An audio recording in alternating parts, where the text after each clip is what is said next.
Welcome on in, everyone, to a brand new series that I'm going to start here on the channel. I hope that you enjoy this first episode, and I hope that it gets good feedback and reviews. Please let me know if you like the idea of this later on in the comments, and I'd love to hear your thoughts. This new series, I actually drew inspiration from a wrestling channel that I watch called Wrestletalk. It's from these guys over there in the UK, and one of the things that they do on that channel they call the 3 count. They review past wrestling shows and stuff, or even predict future wrestling shows using 3 words or less. And they call it the 3 count because in wrestling, 1, 2, 3, you're pinned, you're done. So I'm drawing heavy inspiration from that in this new series, where I will be describing certain things from Zelda and the Zelda games using 3 words or less. I'm going to try to keep it at 3 words, but sometimes throughout the series I might end up doing less than 3 words. But for this, I thought to myself, what can I call this? They call it the 3 count because of reasons that I already explained. So what could I call it for here, for us? And I decided to go with the Z's for short, but really, if you look right up there above Majora, Simple Zelda Summary. Now obviously that is spelled incorrectly on the first and last words, but I'm not an English teacher, and also I had to figure out some way to make it work to go with the Z's, so that is what we're titling this new series. Simple Zelda Summary, to summarize certain things throughout Zelda using 3 words or less. And for our very first video today, I am going to be looking at and describing every single Zelda game that was released in the US using 3 words or less. And when I say every single Zelda game released in the US, I mean every single one. That includes spin-offs, and yes, that includes the CDI games. So unfortunately, that does not include the Tingle games because they were never given an official US release. So, yeah. If you're worried about spoilers, do not worry. I will leave timestamps in the description below. I will also give warning. There's only a couple that I would consider that I give spoilers for. So I will leave timestamps below for each game, so if you're looking for even just my thoughts on a certain game, you can skip right to it. But yeah, with that being said, oh, and also, sorry, last thing before we get started, with each of these I will also give some additional thoughts as to why I gave it those 3 words to describe it. So yeah, but ultimately I will say the 3 words, give an explanation, remind you those 3 words that I'm giving it, and then we'll move on. So now with that all out of the way, let us get started, and let us start this brand new series of the Z's, Simple Zelda Summary. I'm doing these in order of their release as well, so just another heads up. So we're starting off with the game that started it all, The Legend of Zelda. And my 3-word summary for this game is changed gaming forever. The reason I'm giving it these three words is because it did exactly that. It changed gaming forever. Before this, if you are not familiar, games, if you started them up on a console, just playing them along, and if you got tired, needed to go to bed or whatever, and you shut the console off. When you turn the console back on and go to start up again, start it over from the beginning. The Legend of Zelda was the very first game to change that. It was the very first game to bring us saved data so that if you did have to turn off the console, you could turn the console right back on at a different point, and you had the option to start back from where you saved. So that was really cool. And in my opinion, it did, in fact, changed gaming forever. So moving on, we are now at Zelda 2, The Adventure of Link. That was the very next game released by Nintendo. And for this one, the 3 words that I went for it are misjudged because difficult. And you'll find as we go through this that sometimes I kind of stretch the 3 words or less here just to make it work. I do feel like this game was very, very, and still continues to be, misjudged just because of how difficult it is. I think that the story is very unique and very well played out for us. I think that the unique ideas that they brought in of increasing your magic, increasing your health, increasing your attack ability, I thought that was wonderful. And I absolutely love the music and just everything about this game. It's actually one of my top 10 Zelda games of all time. But I feel like, for the most part, it is misjudged because difficult.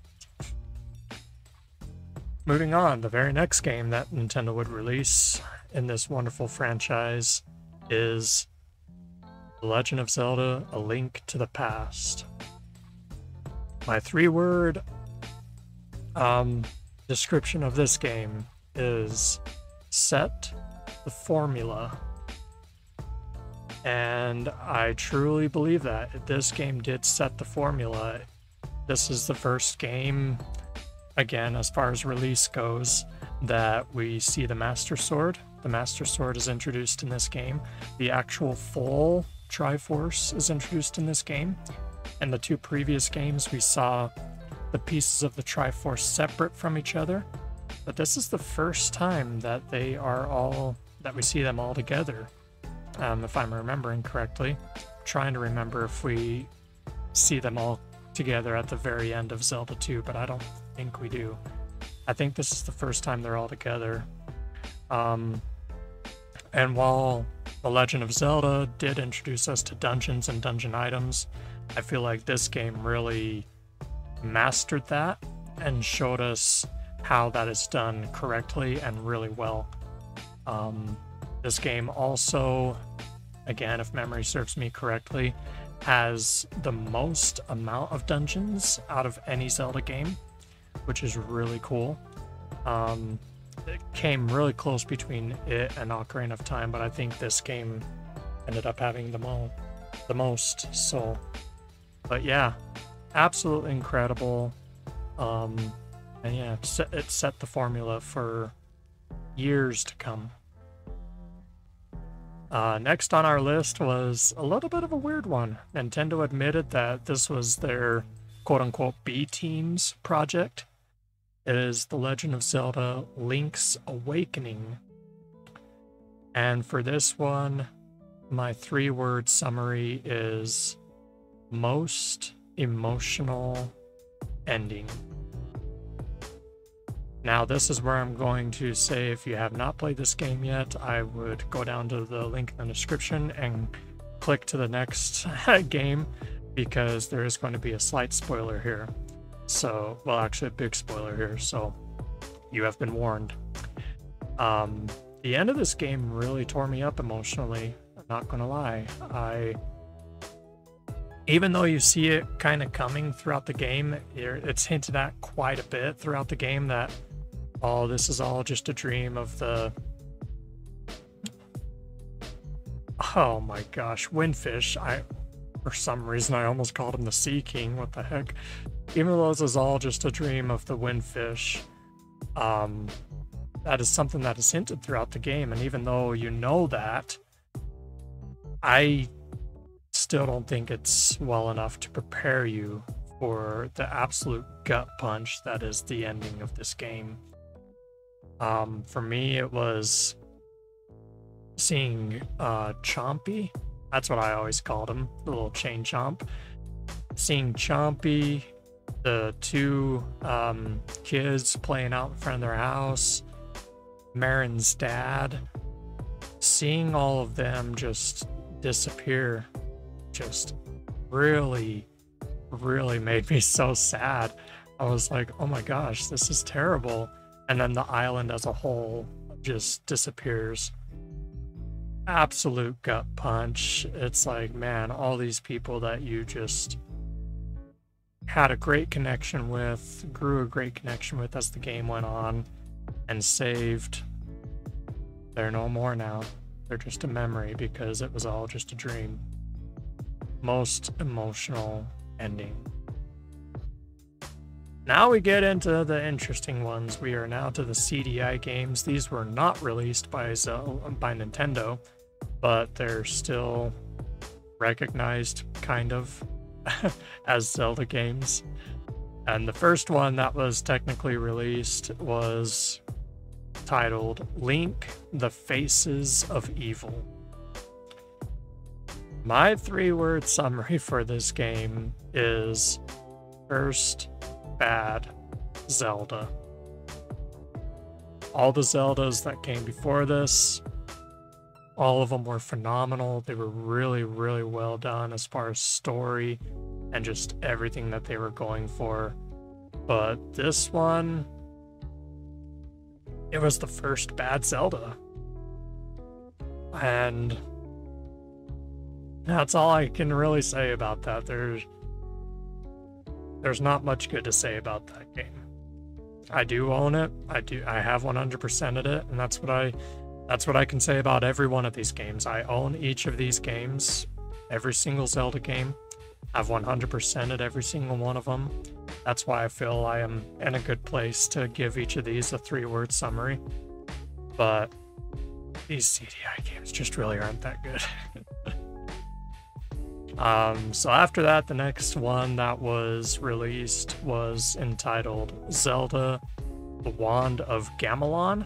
That's how I've always pronounced it anyway. I know some people pronounce it Gamelon. Either way, it's same thing.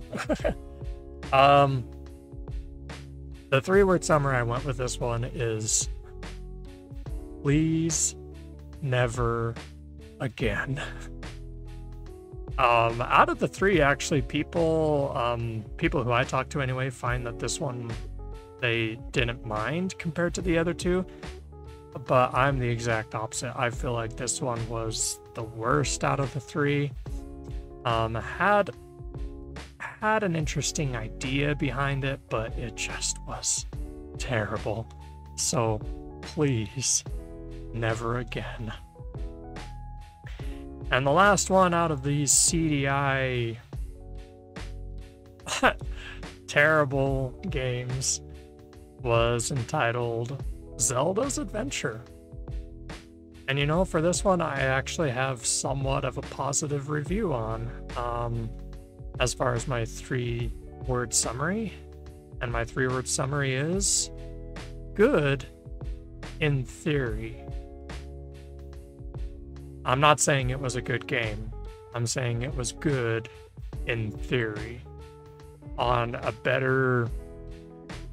Underneath a better development team, such as Nintendo, or even on a better console, I feel like a game kind of following this idea that they had going in this game could be good. But they just really lacked a real direction and just real storytelling in this game, in my opinion. So if they had a better direction, better storytelling, it could have been good. And and also on on an actual console. So good in theory. Now we get into what a lot of people hold as the best Zelda game of all time. I'm not one of those people. I do find it nostalgic. I do love it. But obviously we're talking about Ocarina of Time.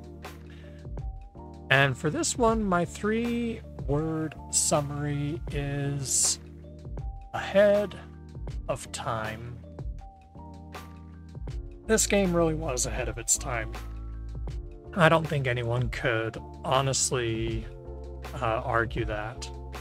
Nintendo was actually looking at making this very differently. It was supposed to be a much different game. It was supposed to look a lot like Mario 64, where the areas that you would go in were like paintings. But then they were like, you know what? Let's test the limits of the Nintendo 64. And they created this open world, just beauty that is what we have today in Ocarina of Time. So, absolutely beautiful game. Love it. And it was ahead of time. Ahead of its time, but in order to fit the 3-word summary, ahead of time. After Ocarina of Time comes Majora's Mask, and if you cannot tell by the background and by poster behind me, by the clock, I love this game, so I might be a little biased in my 3-word summary, but my 3-word summary for this game is best game ever. Majora's Mask just will always hold a special place in my heart. I love the darkness of the game. I love the storytelling is phenomenal. And also, this game has done what no other game has yet to accomplish, in my opinion. It made wonderful character development for not just Link, but for side characters. It made side quests fun and also important to the entirety of the game. And that is just something you don't see every day in a game. I know a lot of people don't like this game because of the 3-day timer. But I personally feel like that is a very welcome challenge. I feel like it is a wonderful challenge that makes this game so enjoyable because it keeps you at the edge of your seat, like, how am I going to do this? So, best game ever. Next up are the Oracle games. They released on the same day, but for the most part, people consider Seasons to be the one first that comes in time of release, even though they both released at the same exact time. So we're gonna go with Seasons first. And for that, my 3-word summary is very underrated concept. I feel like the concept in this game is so brilliant and so wonderful. Link being able to change the seasons to advance throughout the world and advance the story. Absolutely incredible. Like, it just blew my mind, and I really wish that this game got more credit, because it is just a fantastic game. So yeah, very underrated concept. Oracle of Ages. Oracle of Ages, sadly, I do not that I did not enjoy as much as Seasons, but I still really enjoyed it. I'm not saying that it was bad by any means. It was phenomenal as well. And this is going to make my 3-word summary for this sound a bit hypocritical because of what I just said, but for Oracle of Ages, the 3-word summary I went with is deserves more respect. And I feel like it really does. I feel like when people think of the Oracle games, at least people that I talk to, a lot of them go straight for Seasons because of the underrated concept that it had of being able to change the seasons and stuff. Like, that was awesome. But don't sleep on Ages. Ages had an interesting concept of its own. Granted, we had seen that concept in a way in Ocarina of Time, but in this game, it was much easier to travel back and forth in time. So, and yeah, just a phenomenal game. Can't say enough good about it. And I feel like it does deserve more respect. Next up, as far as releases go, we have Four Swords. It released on the Game Boy Advance with the remaster, you want to call it that, / re-release of Link to the Past. And for this one, my 3-word summary is deserves another chance. When this game came out, it came out at a very unfortunate time, and it was very hard to actually be able to play it because you needed was it 3 connector cords or maybe 4? No, I think it was just 3 to be able to connect 4 Game Boy Advances together. And you're really close to all your friends trying to play it, so I think that it gets a lot of flack because it wasn't the easiest to be able to play, because you needed to have 3 other friends who had the game, have 3 connection cables, so I believe that now that we have advanced to a point where online gaming with friends is so easy and available at our fingertips, I feel like this game deserves another chance. I feel like they should re-release it now that online gaming has pretty much almost, not entirely, but almost been perfected in a way. I think that this game deserves another chance.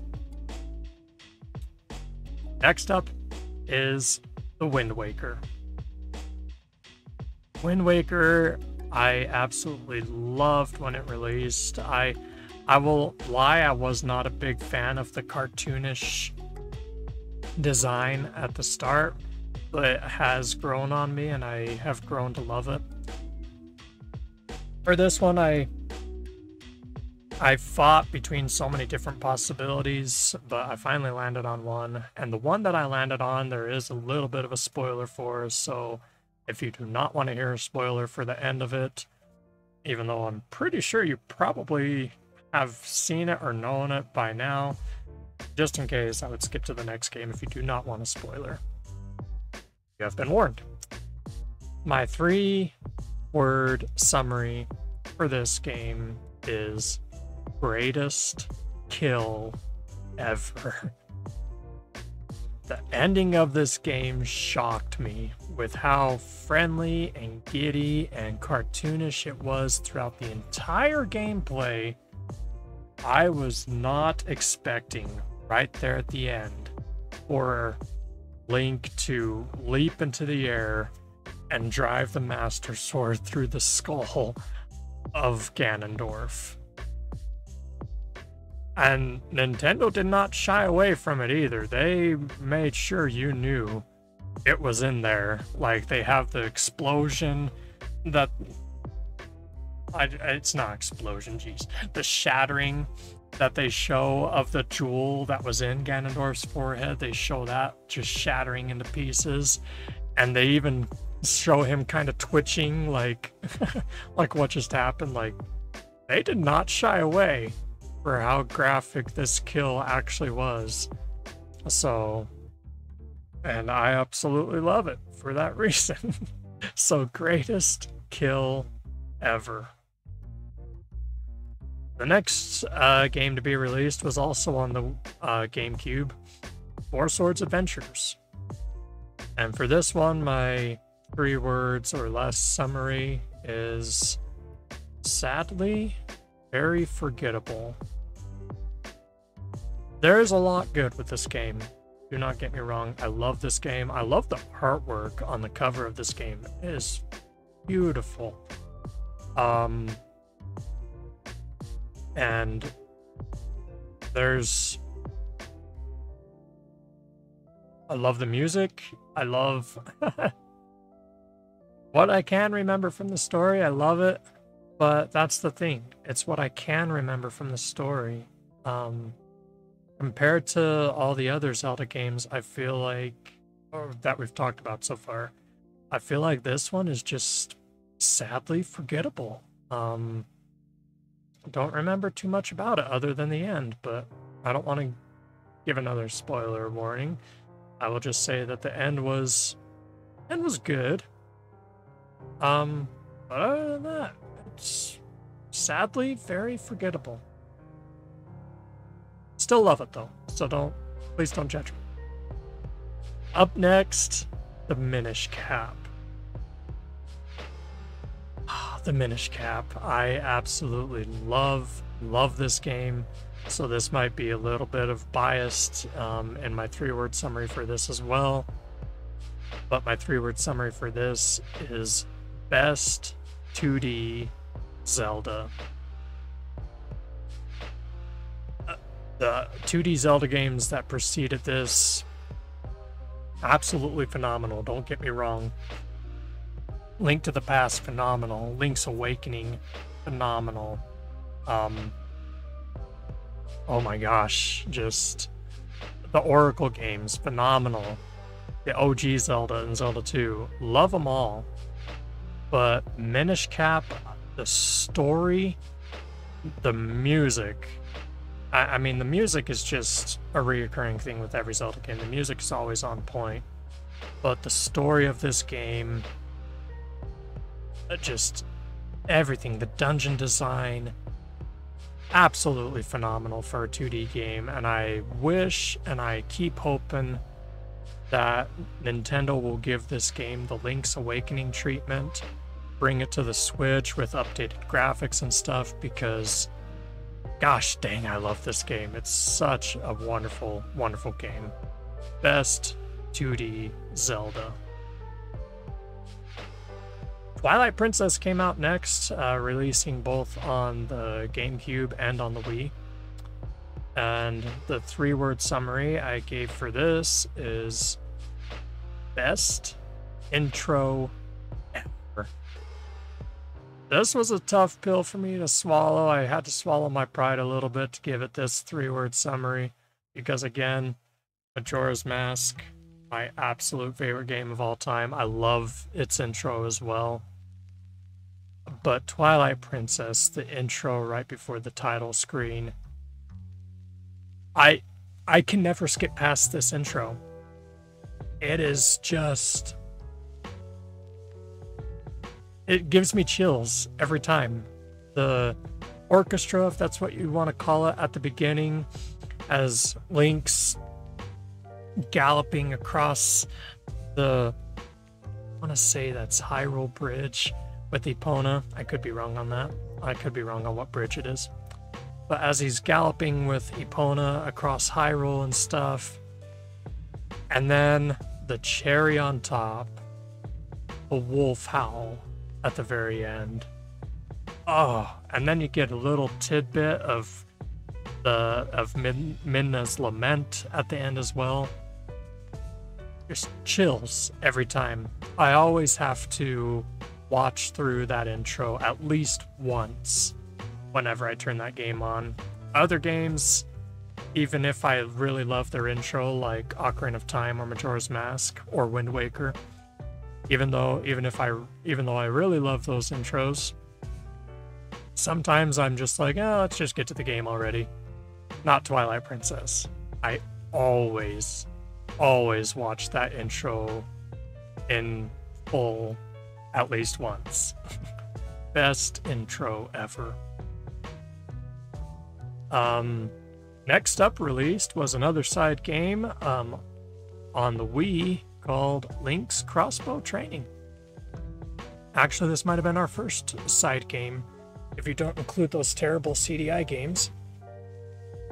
Yeah, I think it was actually. So, Link's Crossbow Training. My 3-word summary for this. Oh, excuse me. Actually, really fun. I love this game. It is such a joy. It is such a good time. I think a lot of people look at the cover of this. It was originally in like a little envelope type case. That's what I call them anyway. Same type of case that Wii Sports came in. That's what this originally came in. So I think a lot of people saw it and was like, no way, this is good. But oh man, it is actually really fun. And I think it deserves more I think it deserves more love. I think people need to try it out some more. Because yeah, I have an absolute fun time with it. Really good game. Next up, we get into the DS era. And the first one that came out with that, or that, is Phantom Hourglass. And my 3-word summary for this, again, I'm kind of... it's this kind of a stretch here to make these 3 words work, but my 3-word summary for this is perfect DS use. This was the perfect use of the Nintendo DS, in my opinion. I absolutely loved what Nintendo incorporated with this game, especially when it came to bomb choose and the boomerang. I loved that you could draw the pattern that you wanted the bomb chew to go in. That was brilliant design. Same with the boomerang. And I love that. I think this game and the next one we're about to talk about, I think they get a lot of hate because of being on the DS and because the DS just wasn't really a good time for Zelda games. But I personally really liked them. I liked both of these DS games, but for Phantom Hourglass, I honestly do think it perfected what the DS was made for, not just as far as Zelda's concerned, but for any game. So perfect DS use.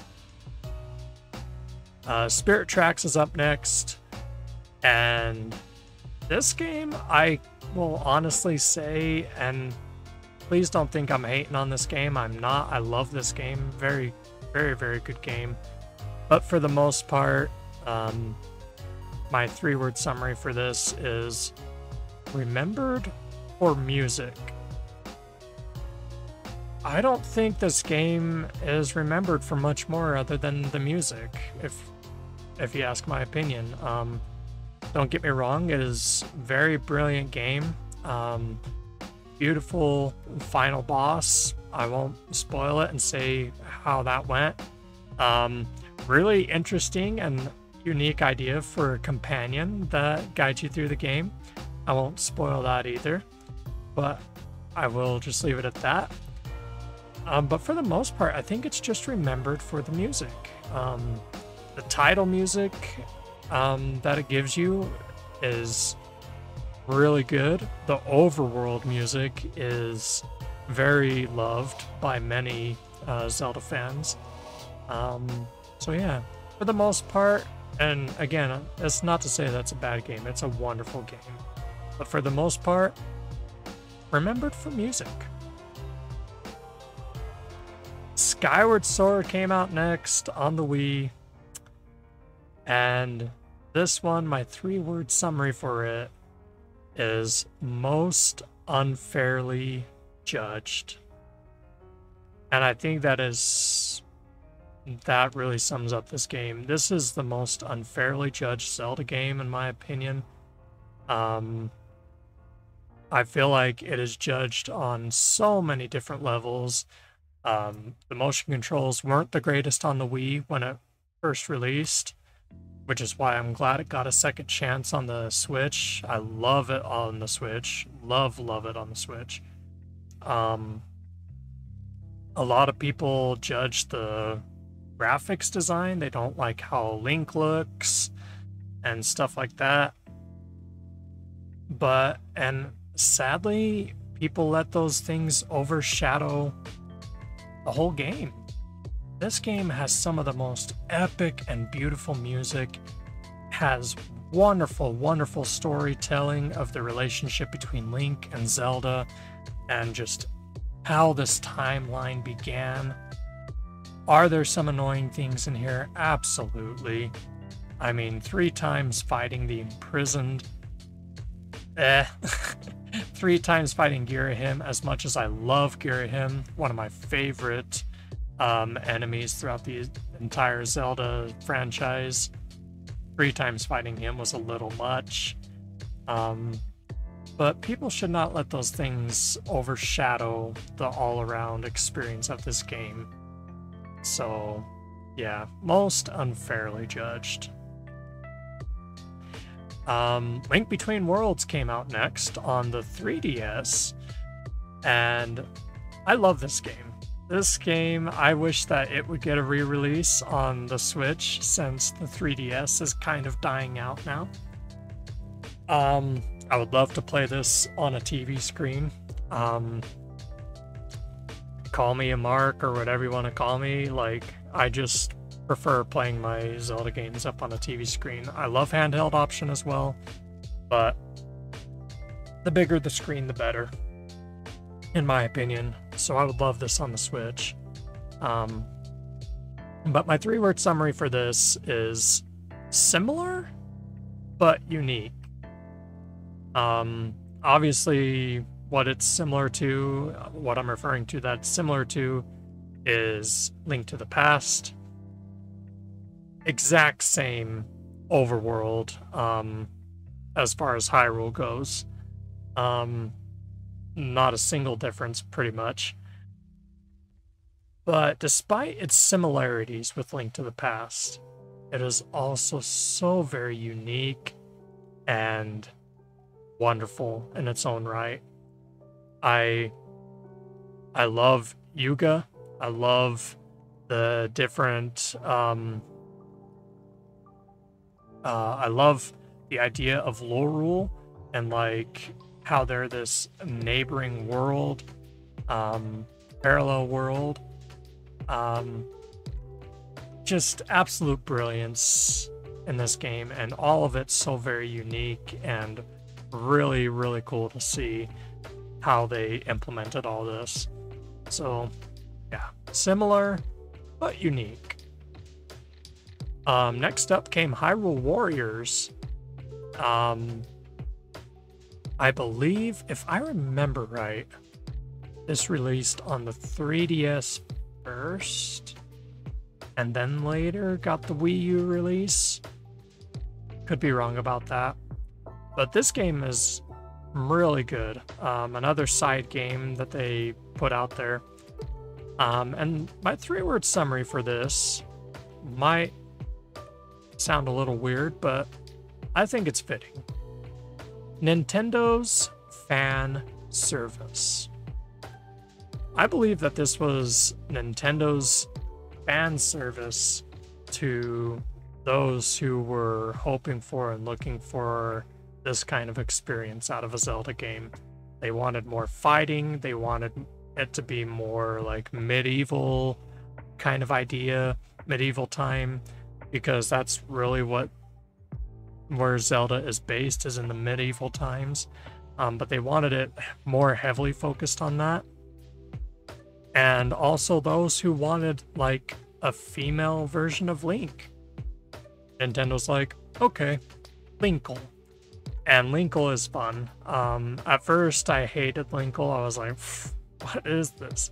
But I've come to love her. She is a wonderful character in that game, and just all the stuff that you can do in that game is absolutely fun and just all around enjoyable.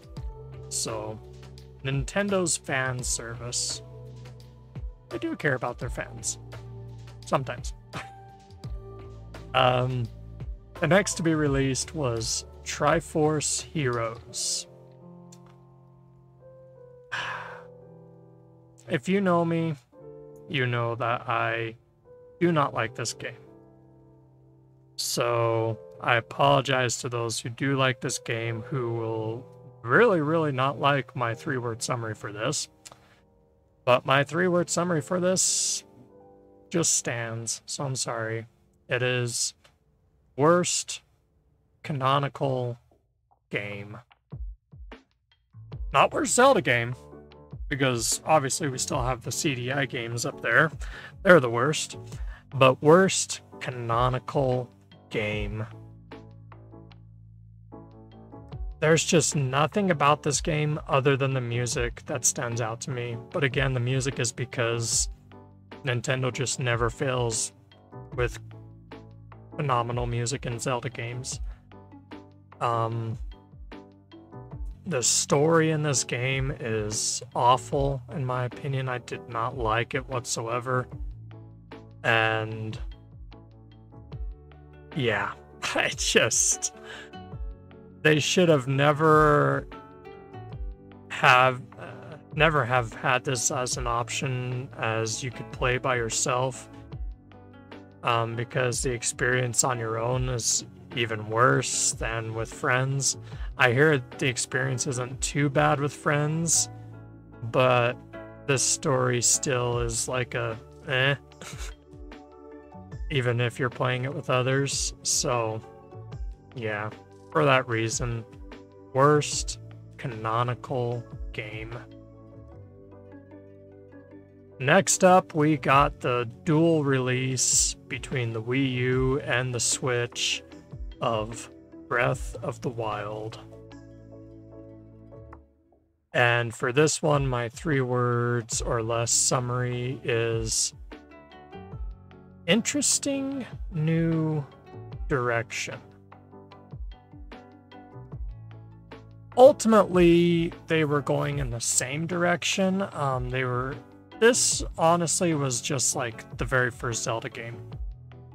But there were still things that were new in the direction that they were going with in this one. Breakable weapons.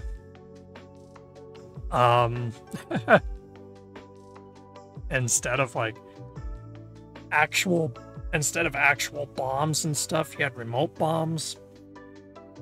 Just a lot of things that people did not care for, but a lot of people didn't care for. I didn't mind these changes, but it was a very bold decision to go in this new direction. And surprisingly, it looks like they're sticking with it. We'll see what the future holds, but interesting new direction. Next, we have 2 more side games. The first of which that released was Cadence of Hyrule, and this one is a lot of fun. Not gonna lie. The 3-word summary I put for it: dance, Link, dance. I was gonna put my 3-word summary for this that Link can dance, but we've seen him dance in other games before this. So I just decided to say, well, since this game is pretty much just really heavily focused on moving with the beat, I decided, dance, Link, dance. And if you can get into it, if you can honestly get yourself into the rhythm of moving Link with the beat and playing it how they intend you to, it's honestly a lot of fun. I thoroughly enjoyed this game, and yeah, just it deserves a chance. If you haven't played it yet, if you're thinking, I don't know, at least give it a chance, and give it a real chance. If you struggle with it at first, don't give up. Give it a real chance. It's a fun game. After that was Hyrule Warriors Age of Calamity. And this game, my 3-word summary for it, I might catch a little bit of flack on, but my 3-word summary for this game is best Warriors game. As in Hyrule Warriors. I know that a lot of people did not like this as much as the original Hyrule Warriors, mainly because Linkle's not in it. But I love the story that this game tells. It has more of a grounded story that it tells than regular Hyrule Warriors. And because of that, I find that it is more enjoyable. And my honest only complaint about this, because I love the story, I love the music, just everything about this game is phenomenal. My only complaint is, why in the world would you switch up the buttons on me? For those of you who don't know, the buttons in Breath of the Wild for jump and attack are opposite in Age of Calamity, which was annoying because whenever I would switch between them on the Switch, it would take me a second before I got used to how the other game worked again. I'm like, oh crap, yeah, that's right. This is jump in this game, and this is attack. Okay. That's my only real complaint with it. Other than that, absolutely best Warriors game. And last but certainly not least, we are finally to the end. Tears of the Kingdom. Oh, this game. My 3-word summary for it: exceeded my expectations. And I think if everyone is honest with themselves, that is how they feel about this as well. So many people going into this were giving this game so much crap and like, oh, it's just a big expensive DLC. And then the game came out and people were blown away. I was hyped for it. I was excited for it because of all the trailers. I thought every trailer gave us just enough information without spoiling too much. I loved seeing that Ganondorf was going to be back. I loved seeing the changes brought upon the Hyrule surface. And then all of a sudden it's like, oh, we're going to have Sky Islands. What in the world? Oh my gosh. And then playing the actual game, realized, oh, there's a third thing that Nintendo decided to put in here that they were hiding beneath the surface. Both figuratively and literally. And my word, the first time I dove into a chasm and went beneath the surface blew my mind.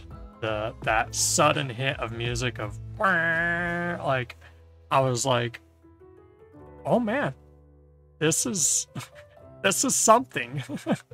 This is something big. Absolutely loved it. Absolutely beautiful, wonderful. Cannot say enough good about this game, and I'm so glad that they gave it to us. And I'm interested in seeing where they go from here, because they said they're not continuing this story anymore, that they're going to start a new story, and a new Hyrule that we haven't seen before, I guess. So it'll be interesting. But anyway, sorry for the long video, but that has been my 3 words or less description of every single Zelda game released here in the US. Let me know your thoughts in the comments below. What are some of your 3 words or less descriptions that you would give these games? I would be interested to know. Also, let me know what other 3 words or less descriptions you would like me to do for Zelda games. The next one that I plan on doing is describing each final boss in 3 words or less. For that one, I would only do the canonical games, though. But yeah, would love to hear your thoughts. If you like this video, if you like this new series, please leave a like, subscribe down below. It would mean a lot. Help this channel grow, and also just grow this community. I would love to have a community here that we can just grow and discuss our love and thoughts on Zelda, this wonderful and incredible franchise. But without further ado, that has been it, my friends, and I hope that you all have a fantastic rest of your day, depending on when you watch this, or night. I salute you, and I hope that you do well. Be kind to one another. Be awesome, as I know you are. Don't let anyone tell you otherwise. Don't question it within yourself either, because you are awesome. So always remember that. And with that, my friends, I bid you adieu. Until next time, thank you very much.